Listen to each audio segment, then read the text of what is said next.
नमस्कार, मैं हूं मनोज वर्मा और आप देख रहे हैं अटेंशन। वो आज अटेंशन में बात होगी राष्ट्रगीत पर सियासी गान की। जी, 150 साल पहले बंकिम चंद्र चटर्जी ने जब वंदे मातरम लिखा था, तभी आज़ादी की लड़ाई का सबसे बड़ा उद्घोष बना था। लेकिन क्या आप जानते हैं कि दशकों तक इस गीत के 4 महत्वपूर्ण श्लोकों को सियासी कैंची से काटकर अलग रखा गया। आज सवाल ये है कि क्या 2026 का भारत अपनी ऐतिहासिक भूल को सुधार रहा है या फिर देशभक्ति को सेकंड और मिनट की घड़ी से बांधकर थोपा जा रहा है।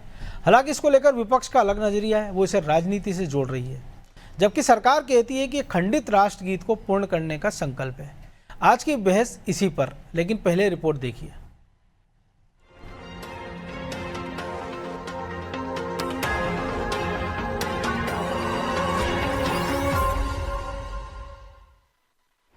जनगण मन से पहले गाया जाएगा वंदे मातरम। केंद्र सरकार के फैसले पर प्रदेश में सियासत गरम। 150 साल पहले बंकिम चंद्र चट्टोपाध्याय की कलम से निकला वंदे मातरम आजादी की लड़ाई का बिगुल बना था, लेकिन आज वही गीत फिर से राजनीतिक बहस के केंद्र में है। दरअसल केंद्र सरकार ने निर्देश जारी किए हैं कि सरकारी कार्यक्रमों और शैक्षणिक आयोजनों में जनगण मन से पहले वंदे मातरम गाया जाएगा। अब सवाल ये उठ रहा है कि क्या ये ऐतिहासिक अधूरेपन को पूरा करने की कोशिश है या फिर राष्ट्रभक्ति को अनिवार्य अनुशासन में बदलने का प्रयास। इधर बीजेपी का तर्क है कि वंदे मातरम के 150 साल पूरे होने के अवसर पर यह निर्णय देश की सांस्कृतिक विरासत को सम्मान देने के लिए लिया गया है। बीजेपी का कहना है कि यह फैसला आजादी के समय ही लिया जाना चाहिए था और अब देर से ही सही ऐतिहासिक न्याय हो रहा है। राष्ट्रीय गीत और राष्ट्रीय गान हमारे सम्मान के सूचक हैं। गृह विभाग द्वारा जो निर्देश दिए गए उसका तो अक्षरशः पालन होगा ही, पर उसके साथ साथ हम सब प्रफुल्लित हैं कि राष्ट्रीय गीत और राष्ट्रगान के माध्यम से संपूर्ण देश एकता के सूत्र में और गठजोड़ के साथ इकट्ठा होगा। हालांकि इस फैसले पर कांग्रेस अलग नजरिए से देख रही है। कांग्रेस का आरोप है कि राष्ट्र भावना के नाम पर राजनीति हो रही है। जिन्होंने आजादी की लड़ाई नहीं लड़ी वो वंदे मातरम का महत्व बता रहे हैं। कांग्रेस इसे राजनीतिक स्टंट बता रही है। भारत की आजादी का वो गीत है जिसको जेल जाते समय, अंग्रेजों की जेल जाते समय, अंग्रेजों की गोली खाते समय जो आंदोलन होता था उसमें वंदे मातरम बोला जाता था। वंदे मातरम जब तक कि आदमी की जान नहीं चली जाए, शहीद नहीं हो जाए, वंदे मातरम बोलता था। लेकिन इन लोगों का आज़ादी की लड़ाई से कोई लेना देना नहीं। बीजेपी संघ ये सब अंग्रेजों के साथ थे। आज ये चाह रहे हैं कि वो जो पाप हुआ है उस पाप के लिए एक इवेंट मैनेजमेंट कर रहे हैं। इतिहास गवाह है कि 1937 में कुछ अंशों को धार्मिक आपत्तियों के चलते सार्वजनिक उपयोग से अलग रखा गया था। तभी से यह गीत समय समय पर बहस का विषय बनता रहा है और अब इसे पूर्ण रूप में गाने की बात हो रही है। तो बहस फिर तेज हो गई है। क्या ये सांस्कृतिक गौरव की वापसी है या वैचारिक ध्रुवीकरण का नया अध्याय? एक ओर सरकार इसे राष्ट्रीय अस्मिता का सम्मान बता रही है, तो दूसरी ओर विपक्ष से प्रतीकात्मक राजनीति करार दे रहा है। खैर, आने वाले दिनों में ये साफ होगा कि वंदे मातरम का ये फैसला इतिहास में की गई एक गलती को सुधारने का मौका साबित होगा या फिर सियासी तापमान को और बढ़ाएगा। ब्यूरो रिपोर्ट, अनादि टीवी।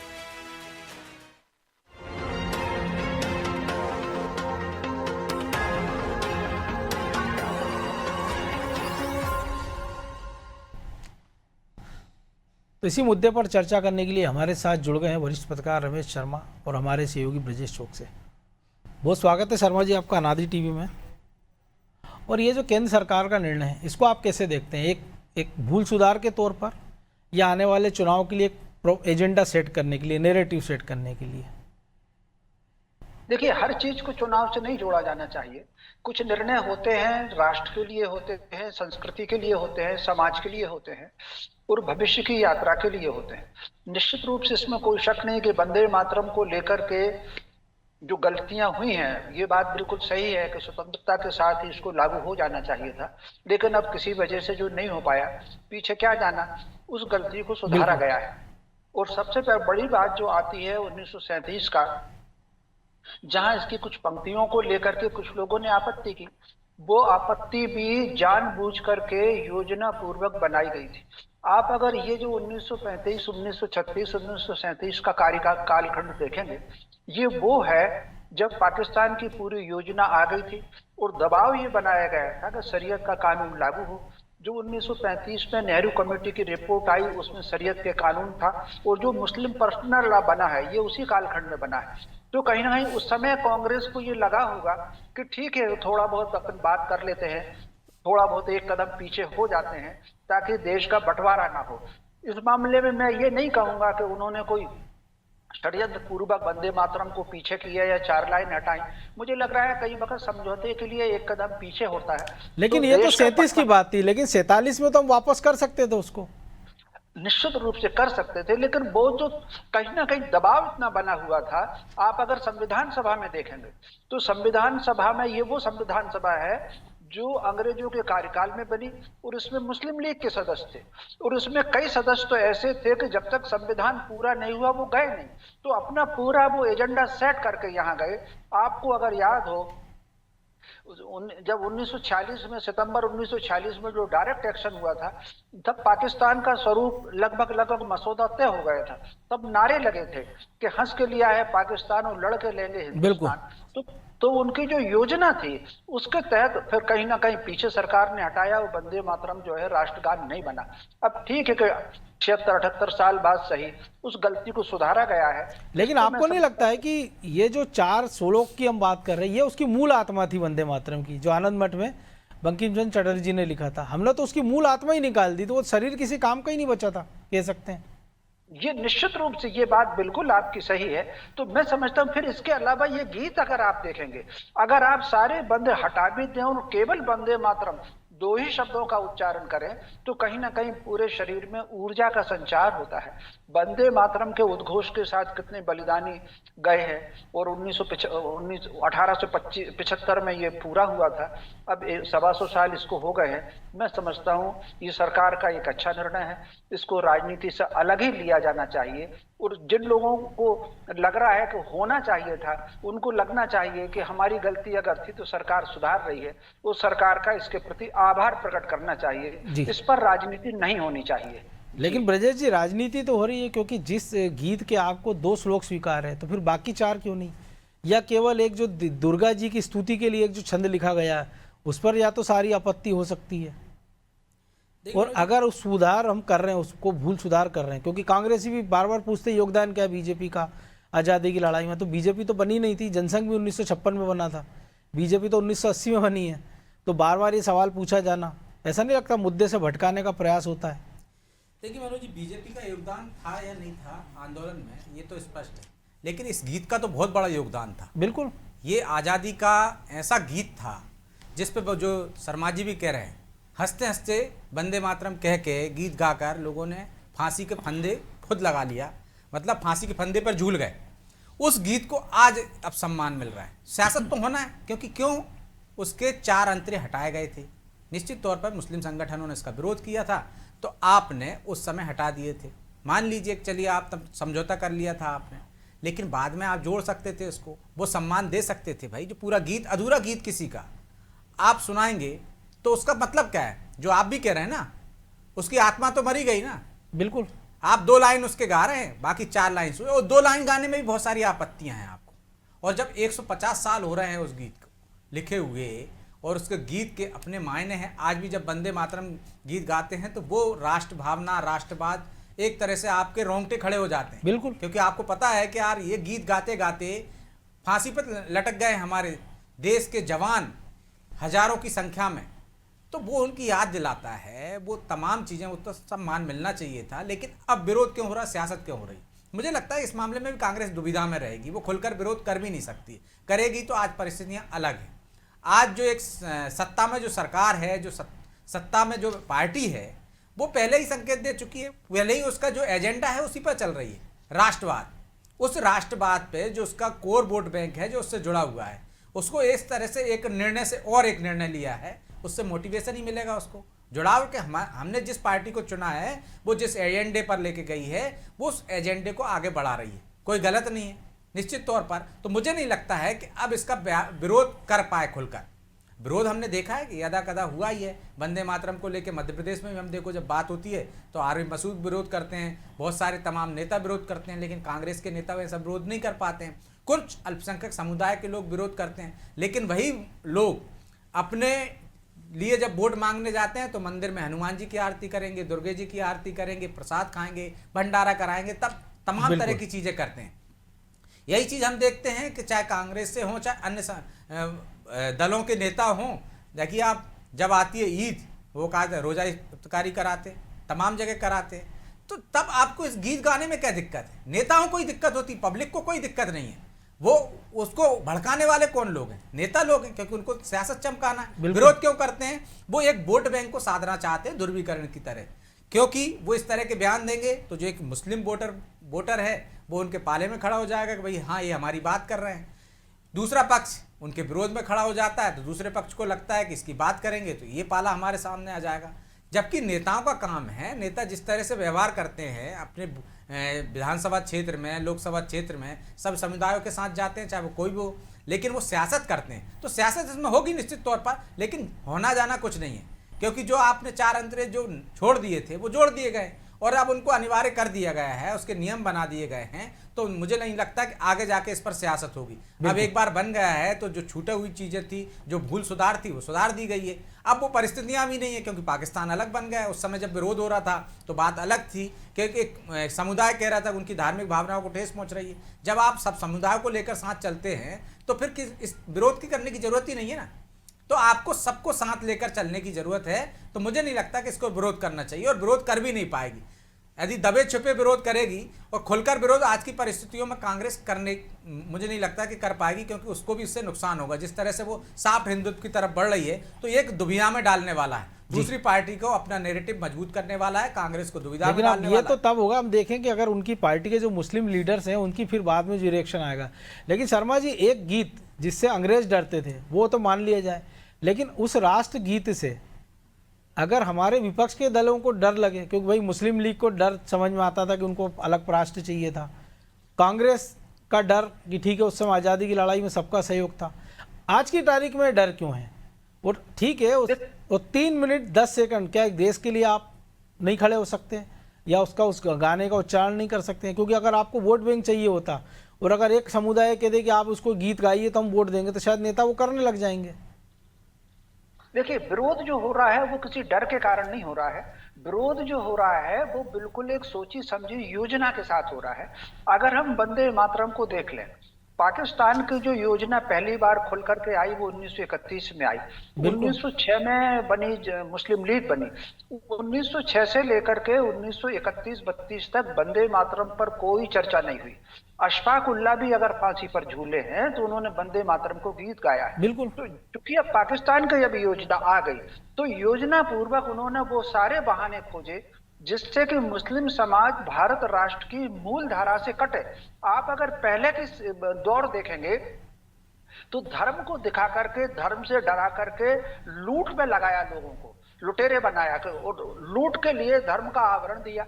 ठीक उसी के पास समय अगर बदल गया तो राजनीति के लिए अब धर्म का आवरण दिया जाता है, धर्म से डराया जाता है, धर्म से जोड़ करके भारत राष्ट्र की जो मूल भाव है, मूल धारा है, उससे काटने के लिए शरीयत का और धर्म का उपयोग उसमें किया जाता है। आप मुझे देखें, जैसे शरीयत को अगर देखेंगे तो शरीयत के हिसाब से चोर के हाथ काटने का प्रावधान है। बिल्कुल। अगर चोर के हाथ काटने का प्रावधान है तो भारतीय संविधान के आधार पर आप मुकदमा क्यों लड़ते हो, बचाव क्यों करते हो? लेकिन दिक्कत यही ना शर्मा जी की सुविधा हमको संविधान की चाहिए और कानून शरीयत का चाहिए। तो ये जो एक ये दोहरी, ये केवल और केवल राजनीति करने की है। अब कई ना कई स्लीपर सेल ऐसे हैं पाकिस्तान के जो योजना पूर्वक मुस्लिम समाज को राष्ट्र की मूल धारा से अलग करते हैं और उनको धर्म के नाम पर डराते हैं। तो स्वाभाविक रूप से वही बात वंदे मातरम पर लागू होती है। वो रोज कोई ऐसा बहाना ढूंढते हैं जिससे मुस्लिम समाज को अलग किया जाए। वो कभी इलम मोहम्मद का नारा लगेगा तो कभी कुछ और नारा लगेगा। कहीं ना कहीं मुसलमान को एकजुट करना और राष्ट्र की मूल धारा से तोड़ना, वंदे मातरम के विरोध के पीछे यही योजना है जी। लेकिन एक ऐतिहासिक तथ्य ये भी है ना शर्मा जी कि हमने देखा कि अल्लामा इकबाल ने लिखा था सारे जहां से अच्छा हिंदुस्तान हमारा, हम बुलबुले हैं इसके ये गुलसिता हमारा। वही अल्लामा इकबाल फिर हम देखते हैं कि पाकिस्तान के जो सबसे बड़े जनकों में एक जो ब्रेन माने जाते हैं, एक वो भी माने जाते हैं। फिर उन्होंने पाकिस्तान का राष्ट्रगान भी लिखा है। तो कई बार ये होता है ना कि जो ऊपर दिखाई देता है उसके पर्दे के पीछे जो कॉन्स्पिरेंसी चलती रहती है, वो कई बार या तो नेता ना समझ नहीं पाते या समझकर जानबूझ को उसको नजरअंदाज करते हैं, जिसका खामियाजा बाद में भुगतना पड़ता है। ये निश्चित रूप से बिल्कुल आपने ठीक कहा। अब अल्लामा इकबाल को अगर आप देखेंगे तो उनका जीवन दो तरह का है। मोहम्मद अली जिन्ना का जीवन भी दो तरह का। बिल्कुल। मोहम्मद अली जिन्ना का एक वो जीवन है जो वो लंदन जाने से पहले का जीवन है।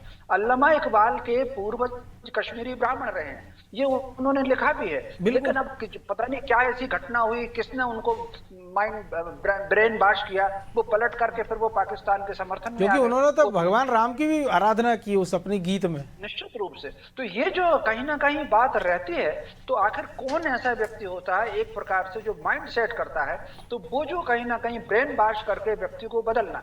आप अगर जितने लोग देखेंगे, चाहे वो मध्यकाल में देख लें या अंग्रेजी काल में देख लें, उनके पूर्वजों की जो पृष्ठभूमि देखेंगे वो बिल्कुल अलग रही है। वो ब्रेन वॉश करके उनको किसी दूसरे काम में लगाया गया है। एक छोटा सा उदाहरण दूं, हालांकि आज का विषय नहीं है। जैसे मान लीजिए चंगेज खा ओरिजिनली खान शब्द जो है वो बौद्ध था, वो मुसलमान नहीं था। और मरा भी मुसलमान, पैदा सनातनी हुआ है, मरा बौद्ध है। उसके भतीजे हलाकू ने और उसके पुत्र कुबलाई खान ने इस्लाम ग्रहण किया।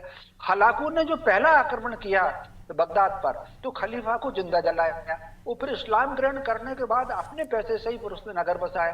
तो ये जो ब्रेन वॉश करने की जो टेक्निक होती है, वही टेक्निक अल्लामा इकबाल पर लागू हुई है और उनको बदल करके दूसरी तरफ कर लिया। अब शेख अब्दुल्ला को देखें तो शेख अब्दुल्ला ने अपनी जीवनी लिखी है आतिशे कश्मीर। बिल्कुल। आतिशे कश्मीर में उन्होंने अपने पूर्वजों का वर्णन किया। उनके खुद के पिता ब्राह्मण थे, कश्मीरी ब्राह्मण। निश्चय, हाँ, वो लिखा है, कुल और गोत्र लिखा हुआ है उन्होंने कि मैं इस कुल में हूँ, मेरा गोत्र ये है। लेकिन आगे चल करके हमने बेनजीर भुट्टो के भी है ना, डाटर ऑफ ईस्ट में उन्होंने लिखा है कि हम जो राठौर हैं राजस्थान के। तो निश्चित रूप से फिर ब्रेन वॉश हुआ। ब्रेन वॉश होने के बाद जो है फिर उनका शैली बिल्कुल अलग है। जैसे मध्य प्रदेश में राज्यपाल रहे कुंवर महमूद अली, उन्होंने अपनी जीवनी लिखवाई। वो परमार भोज के वंशज थे। मोहन गुप्त जो रिटायर्ड IAS थे, उन्होंने पूरी जीवनी लिखी, उनकी वंशावली खोजी, फिर जीवनी लिखी और उन्होंने वो घटनाएं भी लिखी कब उनके पूर्वजों ने 13वीं शताब्दी में मतांतरण किया। तो स्वाभाविक, लेकिन ब्रेन वॉश होने के बाद व्यक्ति अलग प्रकार का होता है। ये हमको अल्लामा इकबाल में मिलता है और वही ब्रेन वॉश बाकायदा चल रहा है। राजनीति के लिए ब्रेन वॉश करना, उसलिए वंदे मातरम का विरोध हो रहा है। बिल्कुल। तो ब्रजेश जी, ये तो ऐतिहासिक तथ्य है कि हम पूर्वज नहीं बदल सकते, लेकिन जो पूर्वजों की गलती वो तो बदल सकते हैं। और अगर ये ऐसा हो रहा है तो फिर सबका साथ, सबका विश्वास, सबको आगे चलना चाहिए। पीछे मुड़कर देखने से फायदा क्या है? निश्चित तौर पर नहीं देखना चाहिए, लेकिन राजनीति पे नफा नुकसान भी देखा जाता है। यदि पीछे मुड़ने से नुकसान हो रहा है तो कोई पीछे नहीं मुड़ता है, पीछे मुड़ने से फ़ायदा हो रहा है तो तमाम तरह के वो उपाय किए जाते हैं कि हाँ भाई मुड़ के देख लीजिए। आप देखिए, जब आपातकाल की बात आई तो राहुल गांधी ने माफ़ी मांगी ना, तो आपने जो गलतियां की हैं उनसे सबक लेना चाहिए। के लिए भी मांगी गई, क्योंकि वोट की राजनीति, मनमोहन सिंह ने वोट की राजनीति है ना। आप ये कहकर उस गलती से बच नहीं सकते हैं कि हमने एक सिख को प्रधानमंत्री बना दिया। तो आपने जो गलती की है वो तो गलती है, उसका पश्चाताप आपको करना ही पड़ेगा। लेकिन आप उसको स्वीकार कर लोगे तो ज़्यादा आसान होगा आपके लिए कि हाँ भाई गलती की है, अब हम इसको भूल सुधार कर रहे हैं तो सुधार कर लेना चाहिए। ये काम तो कांग्रेस भी कर सकती थी, और कांग्रेस करती तो मुझे लगता है कि बेहतर होता, क्योंकि उतना विरोध नहीं होता। दूसरे दल कर रहा है तो आप विरोध नहीं कर पाओगे उतना, क्योंकि आप दूसरा दल कर रहा है तो उसको तो करना ही था, आप करते। क्योंकि जब आप संविधान का प्री एम्बुलेंस बदल सकते हैं तो फिर ये तो बहुत छोटा काम था। आप कर सकते थे, लेकिन आपने किया क्यों नहीं? क्योंकि आप करना नहीं चाहते थे, आपको डर था, आपको लगता था कि एक जो आपका फिक्स वोट बैंक है वो कहीं खिसक ना जाए। नहीं तो आपको कहने की क्या जरूरत है? देश के प्रधानमंत्री को कहने की जरूरत है क्या कि भाई सरकारी संसाधनों पर पहला हक अल्पसंख्यकों का होना चाहिए? ये किस देश के प्रधानमंत्री को कहना चाहिए? भाई कानून सबके लिए बराबर है ना, तो सबका हक होना चाहिए। देश के संसाधनों पर सबका हक होना दिक्कत चाहिए। यही ना, हम अनुच्छेद 19 की बात करते हैं कि जो समानता का अधिकार देता है, लेकिन जब इस तरह की बात आती है तो फिर हम दूसरी तरह की बात करने लग जाते हैं। लेकिन आपको सबको साथ लेकर चलना है। कोई सरकार इस आधार पर कर सकती है किसी जाति, किसी धर्म, उसी वर्ग को, कि उस आधार पर उसको मकान दिया जाएगा, उस आधार पर उसको राशन दिया जाएगा, तो ये नहीं होना चाहिए ना। सरकार का काम है सबको देखे। जैसे परिवार का मुखिया होता है, परिवार में सबको बराबर रूप से देखेगा। यदि वो भेदभाव करने लगा तो फिर मुखिया का क्या काम। बिल्कुल। राजा यदि भेदभाव करने लगा समाज के आधार पर, हम यदि राजतंत्र में चले जाते हैं मनोज जी, तो यदि वो राजा यदि भेदभाव करने लगता तो मतलब समाज का क्या होता। फिर एक पक्ष मजबूत होता, दूसरा पक्ष कमजोर होता। वैसे ही आज की लोकतंत्र की व्यवस्था में सरकार क्या है, आपने प्रतिनिधि चुना है ना आपको, बिल्कुल। तो आपको लोकतंत्र को सबको समान आंखों से देखना चाहिए, किसी में भेदभाव नहीं करना चाहिए। जो कमजोर है आप उसको साथ पुचकार सकते हो। जैसे यदि किसी माँ का बच्चा कमजोर होता है तो उसको लाड़ प्यार ज्यादा दे देती है, लाड़ प्यार ज्यादा, लेकिन आप ये तो नहीं देती कि 2 रोटी उसको ज्यादा खिला देगी, बड़े को भूखा रखेगी। बिल्कुल भाई आपको समान सबको और देखना हम तो होगा। बचपन से पढ़ते हैं ना, मुखिया मुख से चाहिए, खान 501। तो आप ये सरकारें क्या वोट बैंक के चक्कर में या राजनीतिक दल वोट बैंक के चक्कर में जो भेदभाव करते हैं वो समाज में आगे जाके बढ़ा ले लेता है और वो इस तरह से समाज में विघटन डालता है। इसके लिए जिम्मेदार समाज नहीं है, इसके लिए जिम्मेदार नेता हैं। वो नेता जो वोट के लिए इस तरह का विघटन डालते हैं। मैंने आपसे पहले भी कहा ना, वही नेता जब मंदिर में जाते हैं तो मत्था टेकते हैं, तिलक लगवाते हैं, तब उनको धर्म को संकट नहीं होता है। वो आरती भी गाते हैं। चाहे हिंदू नेता मस्जिद में जाता है, टोपी लगाता है, और दरगाह में जाते हैं, हमने देखा, दरगाह में जाता है, रोजा इफ्तारी कराता है, तब उसके धर्म को कोई संकट नहीं होता। आम आदमी को कोई दिक्कत नहीं है। आम आदमी उसको लेकिन ये दो रूप देखते हैं ना, एक चुनाव के पहले का, जब वो वोट मांगने जाता है तब उसका कैरेक्टर हम देखें, और एक चुनाव जीतने के बाद उसका कैरेक्टर ब्रांड बास किया जाता है। तो कौन करता है इसकी शुरुआत? नेता करते हैं। उनको वोट बैंक दिखता है, उनको भड़काने से वोट मिलते हैं। कोई ब्रांड बास नहीं करता। जिनको पाकिस्तान चाहिए था उन्होंने ब्रांड बास किया, लोगों को भड़काया, एक कौम भड़क गई और पाकिस्तान ले लिया। किसी और ने किया? किसने किया ब्रांड बास? तो ये नेताओं की करतूतें हैं जिसके कारण जो कुछ ना समझ लोग होते हैं वो भड़क जाते हैं और इस तरह से हम समाजों में विघटन देखते हैं, विवाद देखते हैं। तो इसकी जड़ में नेता ही है, और निश्चित इसलिए इसका विरोध कर रहे हैं। हम भी अपील करते हैं कि जिस ये 2 शब्दों ने पूरी आज़ादी के आंदोलन को इस यहाँ मुकाम तक पहुँचाया है, जिसके कारण आज देश यहाँ तक पहुँचा और हम यहाँ तक पहुँचे, तो उसका सम्मान सबका फर्ज है। बहरहाल वक्त इतना ही था। बहुत धन्यवाद शर्मा जी आपका। तो याद रखिए, वंदे मातरम केवल एक गीत नहीं, एक भावना है। विवाद 2 श्लोक या 6 श्लोक का नहीं है, विवाद उस अनिवार्यता का है जो लोकतंत्र में अक्सर सवाल खड़े करती है। सरकार इसे सांस्कृतिक पुनर्जागरण कह रही है तो विरोधी इसे राजनीतिक एजेंडा। हमें यह भी ध्यान रखना होगा कि राष्ट्रगीत की गरिमा उसके अंतरे गाने से ज़्यादा उसे आत्मसात करने में है। यदि 6 अंतरे गाकर भी हम भ्रष्टाचार और नफरत नहीं छोड़ पाए तो यह नियम सिर्फ एक कागजी आदेश बनकर रह जाएगा। अटेंशन में आज इतना ही। मुझे दीजिए इजाज़त और आप देखते रहिए अनादि टीवी। वंदे मातरम।